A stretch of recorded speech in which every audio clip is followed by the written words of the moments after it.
സൂത്രൻ. എടോ, നമ്മളൊരു കൊള്ള പ്ലാൻ ചെയ്യുന്നു. തൻ്റെ ഹെൽപ്പ് വേണം. കൊള്ളയോ? അതെ, വിഘാതൻ കടുവയുടെ ഗുഹയിൽ കുറേ ഇറച്ചി കഷ്ണം ഇരിപ്പുണ്ട്. അത് നമ്മൾ കൊള്ളയടിക്കുന്നു എന്ന് വെച്ചാൽ എടുത്തുകൊണ്ട് ഓടുന്നു. അങ്ങേര് കണ്ടാലോ? അതിനല്ലേ തൻ്റെ ഹെൽപ്പ് വേണമെന്ന് പറഞ്ഞത്. വിഘാതന്റെ ഗുഹയിൽ നിന്ന് 100 മീറ്റർ മുന്നോട്ടോടിയാൽ ഒരു മരമുണ്ട്. അതിനടുത്തൊരു ചെറിയ കൊക്കയും. ചെറിയ കൊക്കയോ? അങ്ങനെ ഒരു കൊക്കയുണ്ടോ? വിഘാതൻ നല്ല ഓട്ടക്കാരനാ, പക്ഷെ കുഴിയിലിറങ്ങാൻ ധൈര്യമില്ല. അതുകൊണ്ട് നമ്മൾ കൊക്കയിലിറങ്ങി രക്ഷപ്പെടും. ഇതൊക്കെ നടക്കുമോ? നടക്കുമെന്നേ. താൻ വാ. ഒരു നീളൻ വള്ളിയും വേണം പിടിച്ചു കൊക്കയിലിറങ്ങാൻ. ദാ അതാണ് വിഘാതന്റെ ഗുഹ.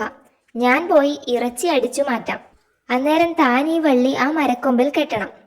കൊക്കയിൽ ഇറങ്ങാനല്ലേ? അതെ, നന്നായി ഉറപ്പിച്ച് കെട്ടണം. മനസ്സിലായോ? ആയി.